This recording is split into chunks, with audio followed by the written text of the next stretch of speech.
The global issue being explored is society's tendency to lose sight of personal happiness while striving to fulfill hegemonic ideals such as achieving financial success or pursuing prestigious careers. More specifically, the societal emphasis on achieving educational and economic milestones, such as attending college or obtaining socially respected employment, can overshadow personal fulfillment and happiness. In economically developed cultures, formal education and economic stability are often considered essential indicators of success. This notion is reinforced by the concept of social mobility, where achieving societal goals like attending college or securing certain jobs is seen as a pathway to improve social and economic standing. Consequently, individuals frequently prioritize societal validation over personal contentment, avoiding profitable but socially frowned upon occupations, further underscoring society's influence on personal decisions. The literary work being explored is Mary Oliver's poetry collection, specifically her poem Invitation. Invitation encourages readers to embrace the beauty and simplicity of the earth, inviting them to connect deeply with the world around them and live authentically, without the distractions of societal expectations. Oliver highlights the importance of self-determination and individualism, suggesting that true happiness and fulfillment come from the small, everyday pleasures of life, rather than chasing external social validation or conventional markers of success. Oliver opens Invitation by pointedly asking the reader, "Oh, do you have time to linger for just a little while out of your busy and very important day?" This gentle but direct question immediately challenges the societal glorification of perpetual busyness and productivity. By referring to one's day as busy and very important, Oliver subtly critiques the hegemonic ideal that equates personal worth with constant work or career ambition. The language is conversational yet probing. The word linger implies an act of not doing, specifically an act of not doing, a deliberate pause to savor the moment, which stands in stark contrast to the rush of modern life spent chasing financial success or prestige.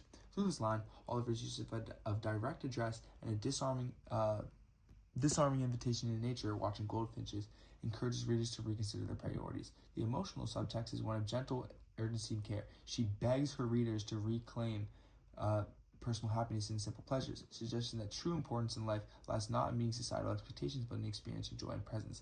In an academic sense, the question functions rhetorically to foreshadow a critique of societal norms. It asks us not just literally, but philosophically if we can afford to step away from our culturally sanctioned obligations. Oliver thus uses the poem's opening to push back against hegemonic ideals, implying that the relentless pursuit of conventional success may cause us to lose sight of the authentic immediate happiness available in the world around us. Moreover, Oliver reinforces this critique of society's priorities through the goldfinch's joyous behavior, writing that they sing not for the sake of winning, but for a sheer delight and gratitude. Here, she pointedly contrasts winning, a word evoking competition, achievement, and by extension, the drive for status, with delight and gratitude, which signify intrinsic happiness and appreciation. By highlighting that the birds engage in their musical battle purely for joy rather than any tangible reward, Oliver symbolically rejects the hegemonic mindset that every action must serve a utilitarian or competitive purpose, much like pursuing a prestigious career or wealth for external validation. The diction in this line is especially telling. Sheer delight suggests a pure, unadulterated joy, and gratitude adds a layer of humble appreciation, both qualities largely absent in a life governed by societal pressures to succeed. The form of the poem builds up to the idea of contrast, with the birds trying to sing the highest or lowest note only to subvert it, mirroring how Oliver dismantles the notion that life's value lies in outdoing others. The emotional subtext here is one of wonder and contentment. The poem implicitly asks the reader to feel the same earnest joy that the goldfishes embody. Philosophically, Oliver is aligning herself with a worldview that finding meaning in being alive and present is a serious thing, arguably more serious than the external metrics of success that society imposes. In this way, the poem's imagery and language gently guide the reader to recognize that personal happiness, born in mindfulness and gratitude, is profoundly more fulfilling than the hollow victory of meeting hegemonic ideals. Each joyous note sung by the goldfinches stands as an invitation to reevaluate our own life's pursuits, echoing Oliver's message that attending to such simple wonders can mean everything, even to the point of inspiring us, as Rilke wrote, to change our life. This direct call is similar to the rest of her work, with her metaphorically driven poem Wild Geese, which critiques societal expectations through symbolic language. Lines such as "You do not have to be good," "You don't have to walk on your knees for 100 miles through the desert repenting," vividly oppose the oppressive nature of societal norms, emphasizing self-acceptance and natural instincts as sources of genuine fulfillment. Similarly, in The Summer Day, Oliver employs rhetorical questions like, "Tell me, what is it you plan to do with your one wild and precious life?" These questions encourage the readers to reflect deeply on life's true value, juxtaposing meaningful everyday experiences with society's superficial achievements. Oliver's deliberate use of rhetorical questions and figurative language fosters introspection, inviting readers to critically evaluate their adherence to societal norms. Moving on from the literary section, Wim Wenders' film Perfect Days explores these themes through the story of Hirayama, a Tokyo toilet cleaner whose occupation is generally viewed negatively by society. Initially, Hirayama seems content with his highly structured and solitary life, characterized by routines involving music, literature, and simple interactions. On the surface, his life appears to reject societal validation in favor of authentic personal contentment. However, in my opinion, another way to view it reveals deeper emotional detachment driven it reveals deeper emotional detachment driven more by avoidance than true fulfillment. Wenders uses cinematic techniques such as slow pacing, isolating wide shots, and deliberate sound design powerfully convey Hirayama's emotional isolation and internal struggle with the film.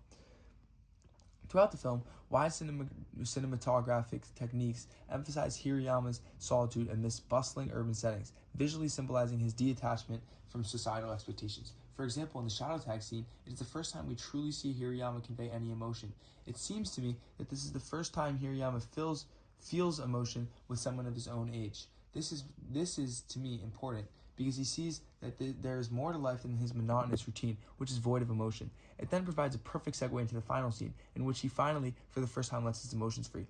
It is the culmination of all the things that happen in the second half of the movie. His meticulously controlled routine serves as a defense mechanism, creating an illusion of peace and control. However, this illusion collapses dramatically with the arrival of Hirayama's niece, whose unexpected presence disrupts his carefully structured life, forcing him to confront suppressed emotions and unresolved past traumas. All the emotions, the happiness of seeing his niece, the sadness of her leaving, and finally the raw emotions seen in his shadow tag interaction, leads to the final scene, and this gives us one final message. Life is about a mix of joy and sorrow, and to me, the final scene captures his ability to hold both at once. It's about being genuinely grateful for the moments of beauty and happiness, while also allowing himself to fully feel the sadness of loss, solitude, and pain, without needing to run from it. He's also clearly moved by the sheer magnitude of his emotions, taking it in with a quiet awe. Wenders uses slow pacing and visual structure to communicate the monotony and emotional emptiness of the protagonist Hirayama's life. He reinforces this emptiness through specific repeated shots and meditative sequences, notably the gentle images of trees and the routine bathing sequences, which become structural motifs in Perfect Days. In one recurring sequence, Hirayama pauses his day to gaze up at sunlight filtering through a canopy of leaves, even snapping a photo of the trees as part of his midday routine. Wenders frames these nature shots with an almost reverent stillness, often angling the camera upward from Hirayama's point of view. The visual framing remains static and unhurried, isolating this moment as brief beauty within an otherwise unchanging day. Likewise, each evening we see Hirayama at the local Sento bathhouse, watching off the day's toils. After methodically scrubbing himself, he slowly sinks into hot water, a physical action filmed in nearly identical fashion each time, emphasizing how every day ends the same way with the same weight on his shoulders. Throughout these scenes, the camera often lingers for long takes. This is arguably Wenders' most patient film. And Hirayama's facial expressions remain subdued. The actor plays the character with a calm, almost stoic demeanor. He seldom speaks and rarely portrays strong emotion. So any hint of a smile or sigh becomes telling, underscoring a kind of emotional numbness beneath his routine. Even the sound design accentuates the monotony. Instead of dramatic score, we hear mainly ambient sounds, the rustle of wind in the trees, the splash and echo of bathwater, the hum of distant traffic, all of which envelope Hirayama in an isolating quiet. Through the near absence of dialogue in these moments makes the solitude even more pronounced. Through these techniques, the film's slow rhythmic structure makes Hirayama's emptiness palpable, each repeated shot and sound drawing out the hollow routine of his existence. While some viewers interpret these slow meditative sequences in a more optimistic light as contemplated beautiful moments that reflect a quiet acceptance of life's simple pleasures, Wenders' cinematic techniques invite a closer examination of what lies beneath that placid surface.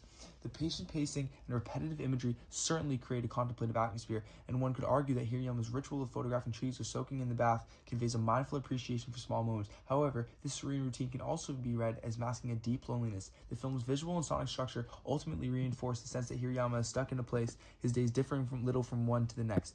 In the end, the cyclical shots of trees bathing do more than just to celebrate life's simplicity. They underline the stasis of Hirayama's world, making the monotony and emotional void at the heart of his life unmistakable. Thus, even Perfect Days finds a certain poetic beauty in the routine, and never lets us forget the overwhelming emptiness that the very routine has come to signify.